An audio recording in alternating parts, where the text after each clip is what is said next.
الحمدللہ رب العالمین والصلاة والسلام علی سید الانبیاء والمرسلین اما بعد فاعوذ باللہ من الشیطان الرجیم بسم اللہ الرحمن الرحیم۔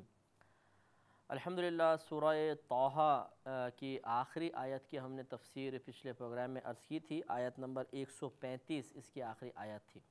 اب انشاءاللہ 17واں سپارہ سے ہمارا شروع ہو رہا ہے اور سورۃ الانبیاء کا آغاز بھی ہے۔ سورۃ الانبیاء یہ مکی صورتوں میں سے ہے۔ آپ کو بارہا بتایا کہ ہجرت نبوی صلی اللہ علیہ وسلم سے پہلے جو آیات اور صورتیں نازل ہوئیں ان کو مکی کہا جاتا ہے، اور جو ہجرت کے بعد نازل ہوئیں ان کو مدنی کہا جاتا ہے۔ یہ عام ہیں کہ چاہے وہ ہجرت سے پہلے مکے میں نازل ہوئیں یا مکے سے باہر، اس طرح ہجرت کے بعد وہ مکے میں نازل ہوئی ہوں، مدینے میں نازل ہوئی ہوں یا ان دونوں سے باہر، دونوں صورتوں میں ان کا نام متعین ہے، ہجرت سے پہلے مکی، ہجرت کے بعد مدنی۔ اگرچہ اس میں اور بھی اقوال اختلاف ہے، لیکن یہ جمہور کا قول ہے، اسی کو اختیار کرنا بہتر ہے۔ اور اس میں تقریباً 112 آیات ہوں گی جو انشاءاللہ ہم اللہ کی رحمت سے امید ہے کہ آپ کی خدمت میں تفسیر کے ساتھ عرض کریں گے۔ بسم اللہ الرحمن الرحیم۔ اللہ تعالیٰ فرماتا ہے اقترب للناس حسابهم وهم فی غفلۃ معرضون۔ لوگوں کا حساب قریب ہے اور وہ غفلت میں منہ پھیرے ہوئے ہیں، یعنی لوگوں کا حساب و کتاب قریب ہے، ان قریب قیامت قائم ہوگی، اللہ تعالیٰ کی بارگاہ میں پہنچیں گے، وہاں حساب و کتاب دینا ہوگا۔ لیکن چونکہ ہم انسان ہیں، ہمیں ہمارے ساتھ تقاضائے بشریت بھی ہے، نفسانی غلبے بھی ہیں، شیطان کی مداخلت بھی ہے، تو وہم فی غفلۃ، اور وہ غفلت میں منہ پھیرے ہوئے ہیں، معرضون منہ پھیرے ہوئے ہیں۔ تو ہم دنیا میں غفلت میں رہتے ہیں، حساب و کتاب کی نزدیکی کا ہمیں احساس نہیں ہوتا، اور ہم اللہ تعالیٰ کی ہدایت سے منہ پھیر لیتے ہیں بعض اوقات۔ خیر یہ مسلمانوں کے لیے نہیں ہے، کفار کے لیے ہے، لیکن مسلمان بھی اس سے عبرت حاصل کر سکتا ہے کہ جیسے ہمارا بھی حساب و کتاب بڑا نزدیک ہے، کبھی بھی اچانک موت آ سکتی ہے، وقت ہمیں تو نہیں پتہ کہ کب ہم نے مرنا ہے، اور پھر فوراً یہ کہ اللہ کی بارگاہ میں جب حاضر ہوں گے وہاں حساب و کتاب دینا ہوگا۔ تو اس لیے ہمیں غور کرنا چاہیے کہ کیا ہم خدا نخواستہ ہم بھی غافلوں میں شمار تو نہیں ہیں، ہم بھی اللہ تعالیٰ کی اطاعت سے منہ پھیرنے والوں میں شامل تو نہیں ہیں۔ اگر ایسا ہے تو ہمیں موت سے پہلے اپنے آپ کو سنبھالنا چاہیے۔ تو اقترب للناس حسابهم، لوگوں کا حساب و کتاب قریب ہے، وہم فی غفلۃ معرضون، اور وہ غفلت میں منہ پھیرے ہوئے ہیں۔ ما یأتیہم من ذکر من ربہم محدث الا استمعوہ وہم یلعبون۔ جب بھی ان کے پاس اللہ تعالیٰ کی طرف سے ان کے رب کی طرف سے کوئی نئی نصیحت آتی ہے، ذکرن اور پھر محدثن اس کی صفت بن رہی ہے، اللہ تعالیٰ کے جب ان کے رب کے پاس سے ان کے پاس کوئی بھی نئی نصیحت آتی ہے تو وہ اسے کھیلتے ہوئے سنتے ہیں۔ کھیلتے ہوئے سنتے ہیں، یعنی غفلت میں توجہ نہیں کرتے ہیں۔ جب ان کو نبی کریم صلی اللہ علیہ وسلم وحی جو نازل ہوئی سناتے ہیں تو کفار کا یہ اکثر دستور یہی تھا کہ وہ مذاق اڑاتے تھے اور ان باتوں کو نظر انداز کرتے تھے، توجہ نہیں کرتے تھے، اور ان کا مقصود ایک تو خود اس سے ہدایت حاصل نہ کرنا تھا، اور دوسرا دوسروں کے دل میں غفلت پیدا کرنا تھا تاکہ دوسرے بھی ان کی باتیں غور سے نہ سنیں۔ کیونکہ جب ایک آدمی آپ کو بات کہہ رہا ہے، آپ سنجیدگی سے غور سے سن رہے ہیں، تو تیسرے شخص پر اس کا اچھا اثر ضرور مرتب ہوگا کہ وہ بھی کہے گا بھی اہم بات ہے تبھی تو غور سے سن رہے ہیں، وہ بھی متوجہ ہو جائے گا۔ اور اگر سامنے والا کوئی اچھی سی بات کہہ رہا ہے اور آپ مذاق اڑا رہے ہو، ہنسی ٹھٹا کر رہے ہوں، تو تیسرے شخص کے اندر بھی سنجیدگی شاید پیدا نہیں ہو پائے گی، وہ آپ کی حرکات سے اس بات کا اندازہ کرے گا کہ سامنے والے کی بات کوئی اتنی پاورفل نہیں ہے، کوئی اتنے غور سے سننے والی نہیں ہے، تبھی تو یہ مذاق کر رہا ہے۔ تو یہ کفار کا ایک طریقہ تھا کہ نبی کریم صلی اللہ علیہ وسلم جب کوئی اللہ کی طرف سے نئی آیت بیان فرماتے تو یہ مذاق اڑاتے تھے اور ان کو نظر انداز کرتے تھے تاکہ قریب والے بھی اثر قبول نہ کر سکیں۔ یہی بیماری آج کل ہمارے مسلمانوں میں بھی ہو گئی ہے، خصوصاً اسکول، کالج اور یونیورسٹیز کے ماحول کے اندر اگر آپ دیکھیں گے، اگر ایک بیچارہ کوئی اسٹوڈنٹ کوئی بات بیان کرنے لگے گا اچھی بات، تو باقی جو ایک تو سامنے والے نے تو ہدایت حاصل نہیں کرنی ہے، وہ یہ سوچے گا جو اطراف میں بیٹھے ہوئے اگر یہ اس کی گرویدہ ہو گئے تو ہماری دوستیاں خطرے میں پڑ جائیں گی، اور جو ہم انجوائے کر رہے ہیں اپنے لائف سے یا جو ہم ہنسی مذاق کرتے ہیں سلسلہ موقوف ہو جائے گا۔ تو وہ پھر ایسا مذاق کا طریقہ اختیار کرتے ہیں، ایک یا چند ایک مل کر کے باقی سب سے کے دل سے بھی ان باتوں کے اثرات کو زائل کرنے کی کوشش کرتے ہیں۔ تو یہ طریقہ مسلمانوں کا نہیں ہے، طریقہ کفار کا ہے، اس پر بھی نظر ثانی کرنے کی ضرورت ہے۔ ایسے ہی گھر کے اندر بھی مسائل ہوتے ہیں کہ خاندان میں کوئی شخص ہے کہ ایک کزن ہے مثلا، وہ نیک ہو گیا، اب وہ سمجھا رہا ہے سارے کزن جمع ہیں، تو اب اس کا مذاق اڑانا شروع کر دیں گے تاکہ اس کی بات کوئی بھی قبول نہ کرے اور ہدایت کی طرف مائل نہ ہو۔ لاہیتاً قلوبہم، ان کے دل کھیل میں پڑے ہوئے ہیں، یعنی کھیل میں مشغول ہیں، غافل دل ہیں، غافل دل ہی نصیحت قبول نہیں کرتا ہے۔ اسی لیے مطلب جب کوئی تفسیر بیان ہو رہی ہو، مسائل کا پروگرام آ رہا ہو، تو ہمیں چاہیے بڑے غور و تفکر سے اس کو سنیں۔ اگر ہم وہ تفسیر سن رہے ہیں ٹی وی پہ بیٹھے ہوئے، مثلاً کوئی مسئلہ سن رہے ہیں، کوئی اچھا نصیحت آموز موضوع لے کر کوئی بیان کر رہا ہو، تقریر ہو رہی ہو ٹی وی پہ مثلاً، اگر ہم واقعی سننے بیٹھے ہیں تو بھی غور و تفکر سے سنیں، کھیلتے کودتے نہیں سننا چاہیے، کیونکہ پھر یہ کفار کی عادت ہے، مسلمان کی نہیں۔ جیسے آپس میں باتیں چل رہی ہیں، ہنسی مذاق بھی ہو رہا ہے، پھر تھوڑا سا دیکھ لیا، پھر ہنسی مذاق شروع کر دیا، تو یہ اس طرح پھر نصیحت اثر انداز نہیں ہوتی ہے، اور سامنے والا جو پروگرام ہے یا جو بھی کوئی بیان کر رہا ہے اس کی بھی اہمیت پیدا نہیں ہو پاتی، اور دل پھر بعد میں بھی اچھے اثرات قبول نہیں کرتا ہے۔ یوں ہی اٹھتے بیٹھتے پروگرام سننا، کہ تھوڑا سا بیٹھ گئے، ادھر چلے گئے، کام دھندہ ادھر کر لیا، چلتے چلتے سننا گھر کے کام کاج کرتے ہوئے، یہ بھی فقہا نے منع کیا ہے۔ یعنی پروگرام کو تو پہلے دور میں نہیں تھا، بیانات کے بارے میں ہے کہ جب کوئی عالم واعظ کر رہا ہو تو یہاں تک بیان فرمایا کہ دیوار سے ٹیک لگا کر بھی اس کو نہ سنیں، بلکہ دیوار سے ہٹ کر سنیں، کیونکہ دیوار سے ٹیک لگائیں گے تو غفلت طاری ہوتی ہے، نیند کا غلبہ ہوتا ہے، ذہن بوجھل ہو جاتا ہے اور بات صحیح سمجھ میں نہیں آئے گی۔ حتیٰ کہ فقہا نے یہاں تک لکھا کہ جب کوئی اصلاحی بیان ہو رہا ہو، کوئی مسائل وغیرہ کا بیان ہو رہا ہو، تو اس وقت ذکر الہی بھی موقوف کر دینا چاہیے، کیونکہ اس وقت اگر آپ درود شریف پڑھ رہے ہیں یا کوئی تسبیح پڑھ رہے ہیں تو لازم آپ کی توجہ کچھ نہ کچھ اس طرف بھی ہوگی، تو اس مسئلے کی طرف کامل طور پر متوجہ نہ ہونا ہو سکتا ہے کہ اس کی برکات سے محروم کروا دے، جائز ناجائز سنے، ناجائز جائز سن جائے، غلط بھی حکم آدمی سیکھ سکتا ہے، اس لیے ذکر تک موقوف کرنے کا حکم ہے، غور سے سننے کا ہے۔ اتنے سخت مطلب اس کے بارے میں ہماری تعلیم ہے، مذہبی تعلیم، کہ بیان جب کوئی اصلاحی ہو، کوئی اچھا مطلب علمی بیان ہو، مسائل بیان ہو رہے ہوں، شرعی احکامات بیان ہو رہے ہوں، خصوصاً قرآن کی تفسیر، ان کو بڑے غور و تفکر کے ساتھ سننا چاہیے، غفلت کے ساتھ سننا کفار کا طریقہ ہے۔ وَأَسَرُّ النَّجْوَى الَّذِينَ ظَلَمُوا، اور ظالموں نے آپس میں خفیہ مشاورت کی۔ اثر النجوہ، انہوں نے اثر آنے ہوتا ہے یعنی پوشیدہ کیا انہوں نے اپنی مشاورت کو، الذین ظلموا، وہ جنہوں نے ظلم کیا۔ وہ مطلب اللہ تعالیٰ نے ان کی جو خفیہ مشاورت تھی، جو آپس میں چپکے چپکے باتیں کرتے تھے، یہ سب کو منکشف فرما دیا۔ قرآن ایک ایسی عظیم کتاب ہے کہ جو غیب کی خبریں دیتی ہے، تو ان کا پوشیدہ طور پہ مشاورت کرنا بظاہر نبی کریم کے سامنے نہیں تھا، لیکن اللہ نے بتا دیا کہ انہوں نے ایسا کیا، اور اس کو بیان بھی کر دیا۔ وہ خفیہ مشاورت کیا تھی کہ هل هذا الا بشر مثلکم، کہ یہ جو نبی ہیں تو تم صرف تمہاری مثل ایک بشر ہی ہیں، ایک انسان ہی ہیں۔ تو یہ گویا کہ اس طرح وہ کر کے اطمینان قلب پیدا کر رہے تھے کہ ہمارا اطاعت نہ کرنا حق بجانب ہے، کہ تو ہماری طرح انسان ہے، اپنی طرح انسان کی کون اطاعت کرے گا، کون اس کا کہنا مانے گا۔ گویا کہ وہ چاہتے تھے کہ فرشتے نازل ہوں، ان پر ایمان لے کر آئیں، یا کوئی اور ہونا چاہیے، ہماری مثل بشر۔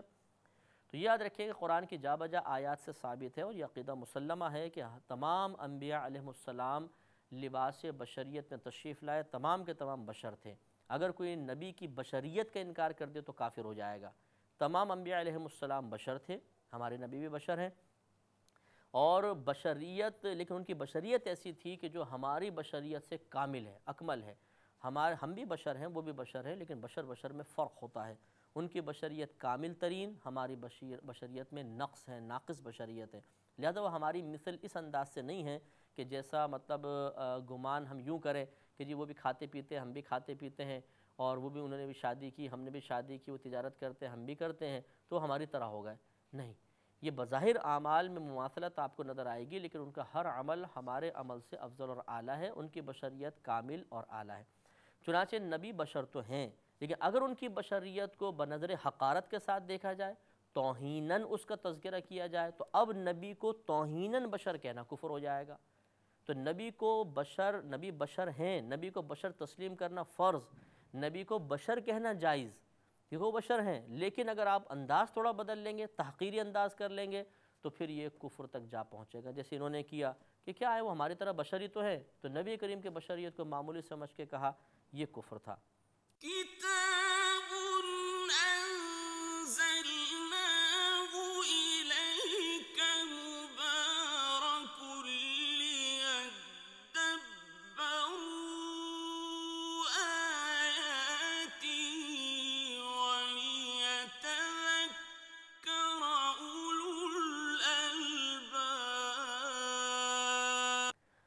اب مطلب یہ کہ اب جب بشر ہیں تو وہ کلام تو بڑا فصیح و بلیغ کر رہے ہیں، اعتراض پیدا ہوتا تھا کہ کلام ایسا فصیح و بلیغ جو کسی بشر کا کلام لگتا ہی نہیں ہے، تو اب کیا کریں؟ تو اب یہ دیکھیں جب کوئی ہدایت حاصل نہ کرنا چاہے تو کس طریقے سے پینترے بدل بدل کر وہ ہدایت کے راستوں کو روکنے کی کوشش کرتا ہے، اور خود اپنے ضمیر کی ملامت کو مختلف بوگس دلیلوں سے کیسے دبانے کی کوشش کرتا ہے۔ تو جب یہ اعتراض پیدا ہوا کہ اگر ہماری طرح بشر ہیں تو ان کا کلام تو بڑا فصیح و بلیغ ہے، کسی انسان کا کلام لگتا ہی نہیں ہے، تو اب انہوں نے پیترا بدلا اور نبی کے کلام کو مختلف چیزیں قرار دینا شروع کیا۔ لہذا آگے اللہ نے ارشاد فرمایا کہ اَفَتَأْتُونَ السِّحْرَ وَأَنْتُمْ تُبْصِرُونَ، تو انہوں نے کہا کہ کیا تم جادو کے پاس جاتے ہو جان بوجھ کر، حالانکہ تم دیکھ رہے ہو، سب تمہیں معلوم، پھر بھی جادو کے پاس جاتے ہو؟ تو گویا کہ یہ سمجھا دیا، انہوں نے کہنے کی کوشش کی، سمجھانے کی کوشش کی کہ ہماری طرح بشر ہیں، اب اگر کوئی کلام میں تبدیلی محسوس کرتے ہو تو معاذ اللہ جادو ہے، اور تم جادو کی طرف جانے کی کوشش کرتے ہو۔ اب جب بعضوں نے کہا کہ جسے ان کے بعض فصحاء بلغاء نے کہا کہ یہ تو جادو ہو ہی نہیں سکتا، یہ کلام کسی جادوگر کا کلام نہیں ہے، تو پھر پیترا بدل کے بولا بل قالوا، بلکہ انہوں نے کہا کہ اضغاث احلام، بلکہ یہ تو پریشان خوابیں ہیں۔ انہیں نبی کریم صلی اللہ علیہ وسلم خواب دیکھتے تھے، پھر باہر آ کے تشریف لاتے تھے، خواب سناتے تھے کہ آج میں نے یہ خواب دیکھا، وہ خواب دیکھا، یا خواب میں کوئی وحی نازل ہوتی تھی تو نبی کریم بیان فرماتے تھے، کیونکہ نبی کا خواب جو ہے وحی الہی کی ایک صورت ہے، تو نبی جو خواب دیکھتے تھے اس کو بیان فرماتے تھے، تو یہ پھر کہتے تھے کہ نہیں، یہ جو کچھ بیان کر رہے ہیں تو ان کی پریشان خوابیں ہیں، اس کو بیان کر رہے ہیں۔ اور کبھی کہتے تھے بل افتراہ بل ہوا شاعر، بلکہ کبھی کہتے تھے بلکہ یہ تو ان کی من گھڑت باتیں ہیں، انہوں نے خود گھڑ دی ہیں اپنے پاس سے۔ پھر کوئی منع کرتا تو پھر کہتے بل ہوا شاعر، نہیں بلکہ یہ تو شاعر ہیں۔ یہ قرآن پاک کے چونکہ آپ اگر دیکھیں وَالضُّحَىٰ وَاللَّيْلِ إِذَا سَجَا، تو آخر میں یہ جو ایک ہم قافیہ سے الفاظ آتے ہیں، بظاہر ایسا لگتا ہے کہ یہ شعر ہیں، حالانکہ یہ شعر نہیں ہے۔ شعر کے اندر جو ایک جیسے وزن والے الفاظ ہوتے ہیں انہیں قافیہ سے تعبیر کیا جاتا ہے، اور اگر یہی چیز نثر کے اندر ہو جیسے قرآن کے اندر ہے تو اس کو سجع کہتے ہیں، رعایت سجع، اور یہ نثر میں ہو تو رعایت سجع کہتے ہیں، اور قرآن کے اندر اگر ایسے الفاظ ہوں کہ ہر لفظ ایک خاص حرف پہ جا کے ختم ہو رہا ہے، یعلمون، تعلمون، یضربون مثال کے طور پر، تو پھر اسے کہا جاتا ہے فاصلہ، اس کو فاصلہ کا نام دیتا ہے، اس کو فواصل کہتے ہیں۔ تو قرآن میں جو ہم قافیہ الفاظ استعمال ہوں گے آیت کے آخر میں، انہیں فاصلہ اور اس کی جمع فواصل ہے۔ اگر ایک قرآن کے علاوہ نثر کے اندر اس طریقے سے رعایت کی جائے کہ ہر جملہ جو ختم ہو رہا ہو وہ ایک مخصوص حرف پر ہی ہو رہا ہے، اگلا بھی اسی حرف پر، اس سے اگلا بھی اسی حرف پر، تو اس کو سجع کہتے ہیں، اور اگر نظم کے اندر یہ چیز ہو تو اس کو قافیہ کہا جاتا ہے۔ تو انہوں نے اس فواصل کو دیکھ کر، فاصلہ کو دیکھ کر یہ اس کو شعر قرار دینے کی کوشش کی کہ تو شعر ہے۔ تو اس طریقے سے انہوں نے مختلف پینترے بدلے، گویا کہ خود مطلب یہ کہ مطمئن نہیں ہو پاتے تھے کہ اعتراض قائم کر کے جب اپنے اعتراض کی کمزوری پہ ان کی نگاہ پڑتی تھی تو یہ مجبور ہو جاتے تھے اپنے اعتراض کے زاویے کو بدلنے پر، اور فوراً دوسری بات کہتے تھے، اور اس طریقے سے خود اپنی بات کی اہمیت کو کم کر بیٹھتے تھے کہ لوگ کہتے تھے کل تو تم کہتے تھے شاعر ہیں، پھر تم پہلے کہتے تھے جادو ہے، کبھی تم کہتے ہو من گھڑت باتیں ہیں، کبھی تم کہتے ہو پریشان خوابیں ہیں، کوئی ایک بات پہ تو ٹک جاؤ۔ تو ان کے خود یہ اس طرح پینترے بدلنے کی وجہ سے خود یہ کمزور پڑتے چلے گئے۔ اللہ نے ارشاد فرمایا کہ فَلْيَأْتِنَا بِآیَةٍ كَمَا أُرْسِلَ الْأَوَّلُونَ، تو ہمارے پاس کوئی نشانی لائیں جیسے اگلے بھیجے گئے تھے۔ اب یہ مطلب وہی بوگس اعتراض جیسے پہلے آپ کی خدمت میں عرض کیا تھا کہ ان تمام باتوں کو جو نبی کریم فصیح و بلیغ کلام فرما رہے ہیں، قرآن کا نزول ہو رہا ہے، خود ذات مصطفیٰ صلی اللہ علیہ وسلم جو سراپا معجزہ ہے، ان تمام کو نظر انداز کر کے کہ نہیں بھی ان پہ تو اعتراض پیدا ہوتے ہیں، اچھا کوئی نشانی اور لے کر آئیں جیسے پہلے والے لوگوں کے پاس نشانیاں تھیں۔ یہ غلط اعتراض اور غلط مطالبہ تھا۔ اللہ نے ارشاد فرمایا کہ ما آمنت قبلہم من قریۃ اہلکناہا، کہ ان سے پہلے کوئی بھی بستی جو ایمان لے کر نہیں آئی تو ہم نے اسے ہلاک کر دیا، کہ جو بستی ان سے پہلے ایمان لے کر نہیں آئی ہم نے اسے ہلاک کر دیا۔ افہم یؤمنون، تو کیا یہ ایمان لائیں گے؟ تو گویا کہ اللہ تبارک و تعالیٰ نے ان کے تمام ہیلے بہانوں کا جواب ایک ہی دیا کہ زیادہ باتیں بنانے کی کوشش نہ کرو، ذرا پچھلی قوموں کے حالات بھی دیکھ لو، انہوں نے بھی اسی قسم کے اعتراضات کیے، انجام کیا ہوا کہ عذاب میں مبتلا ہو گئے، تو کیا تم بھی اس طرح عذاب میں مبتلا ہونا چاہتے ہو یا ایمان لے کر آؤ گے؟ ان کو سمجھایا۔ وما ارسلنا قبلک الا رجالا نوحی الیہم فاسألوا اہل الذکر ان کنتم لا تعلمون۔ اللہ نے شاید فرمایا کہ وما ارسلنا قبلک الا رجالا، کہ ہم نے آپ سے پہلے جتنے بھی بھیجے یعنی پیغمبر بنا کے بھیجے سب کے سب مرد تھے، رجال مرد تھے۔ نوحی الیہم، ہم ان کی طرف وحی کرتے تھے، ہم نے ان کی طرف وحی فرمائی۔ تو یہ سمجھا دیا کہ اس سے پہلے بھی ان سے ذرا معلوم کرو کہ جن کو یہ خود بھی مانتے ہیں، جیسے ابراہیم علیہ السلام کا بڑا مرتبہ، بڑا مقام، ان کو تمام کفار بھی ان کو مطلب بڑا تسلیم کیا کرتے تھے، تو ان سے ذرا پوچھو کہ پہلے جتنے انبیاء علیہ السلام آئے، جیسے کہ ابھی خود یہ پیچھے بات انہوں نے کفار کا قول اللہ نے نقل فرمایا کہ فَلْيَأْتِنَا بِآیَةٍ كَمَا أُرْسِلَ الْأَوَّلُونَ، تو کیا ہمارے پاس کوئی ایسی نشانی لائیں جیسے اگلے بھیجے گئے تھے۔ ان کے پاس نشانیاں تھیں، یہ بھی لے کر آئیں،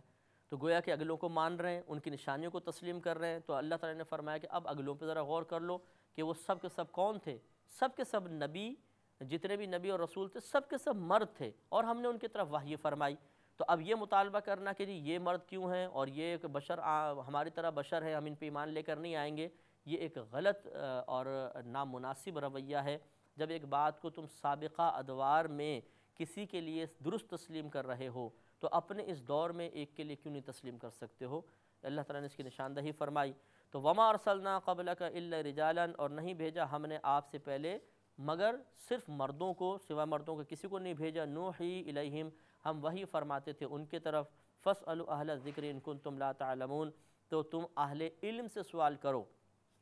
اگر تم نہیں جانتے ہو۔ تو یہود جو تھے وہ ان میں بڑے بڑے علماء تھے، ان کے پاس توریت تھی، وہ باقاعدہ مطالعہ کرتے تھے اور مطلب یہ کہ لوگوں کو پڑھ کر سناتے تھے، نبی کریم صلی اللہ علیہ وسلم کی نشانیاں بیان کرتے تھے۔ لیکن جب سرکار مبعوث فرمائے گئے تو بہرحال جیسے آپ نے بارہا سنا کہ انہوں نے توریت میں تحریفیں کر دیں اور ان تعریفوں کو بدلنے کی کوشش کی، ان آیات کو وہاں سے نکال دیا۔ تو بہرحال اللہ نے ان سے فرمایا کہ اگر تمہیں معلوم نہیں، تم نہیں جانتے ہو، تو جا کے ذرا اہل علم سے سوال کر کے دیکھو، ان سے معلوم کر لو، وہ سب تمہیں بتا دیں گے کہ پہلے جتنے آتے رہے وہ مرد آتے رہے، ان کی طرف وحی ہوتی تھی، اللہ نے بہت سوں کو آسمانی کتابیں دیں، بہت سوں کو صحائف دیے، اور ان کا بھی وہی مقصد تھا آمد کا جو ان نبی کریم صلی اللہ علیہ وسلم کی آمد کا مقصد ہے۔ اس آیت پر فصل و اہل ذکری پہ انشاءاللہ کل ہم مزید کلام کریں گے۔ وآخر دعوانا ان الحمدللہ رب العالمین۔